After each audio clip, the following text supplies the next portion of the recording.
So Saturday night, Broncos taking on the West Tigers, Darren. So Broncos got up by, I think it was 22 points in the end. They're looking like genuine premiership contenders.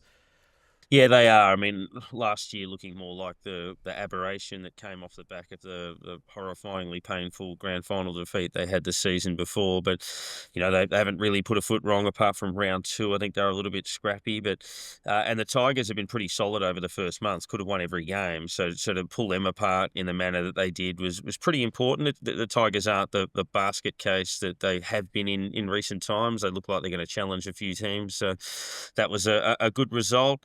Obviously, they had a couple of little injury niggles. Reynolds with the hammy on the conversion, but he spoke about being confident that it was a twinge and he might be able to get up. So that there's some positivity that come out of that. A couple of issues for Benji with the Tigers as well. But yeah, if you look at Walsh and Haas and all of these stars that have been, influential, Hunt and co, you could certainly suggest the Broncos tick the majority of boxes. If they can, you mentioned the bench earlier, Andy, with a couple of other sides. I think if they can manage their bench appropriately and get those impact players on, it gives them their best possible chance of winning the title. And yeah, they're in the mix. Fully agree.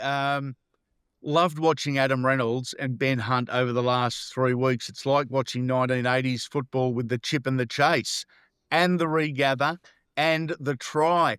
It's something that went out of the game because it's seen as low percentage play by a lot of the coaches. I think Michael Maguire has given somewhat of a free rein to Ben Hunt and to Adam Reynolds, who are both high footy IQ brains. If the defence is rushing you, and the fullback is back, there is a natural hole right in behind. And I thought it was terrific watching the chip and chase, the regather and the try. I'm going to toss one up here for State of Origin because it's April. It's about the time we start mentioning State of Origin. Well, if Jacob Preston is a smoky for New South Wales, I'm putting Kobe Hetherington as perhaps even more than a smoky for Queenslander. I think he is just tailor-made for that arena. He's a tough kid. He hurts people when he hits them, and he did that in the opening tackle on the weekend and set the tone for the Broncos. But a good win for Brisbane and a much-needed one at home. Absolutely. What did you make of the West Tigers, Andy? So, a couple of big ins this year in general in Luai, but have you seen their season going so far?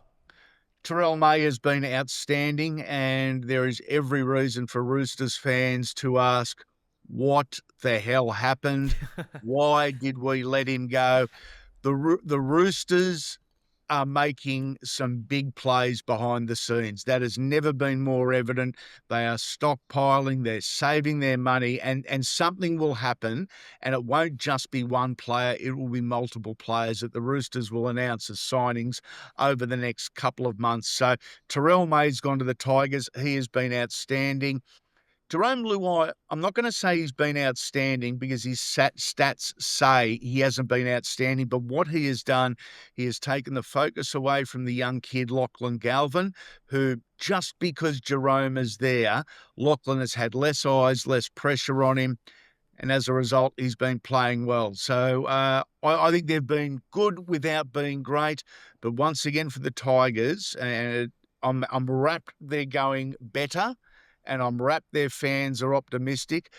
But the biggest test for the Tigers is going to be 1 or 2 injuries and later into the year. And that's where it is fallen in a massive heap over the last couple of years.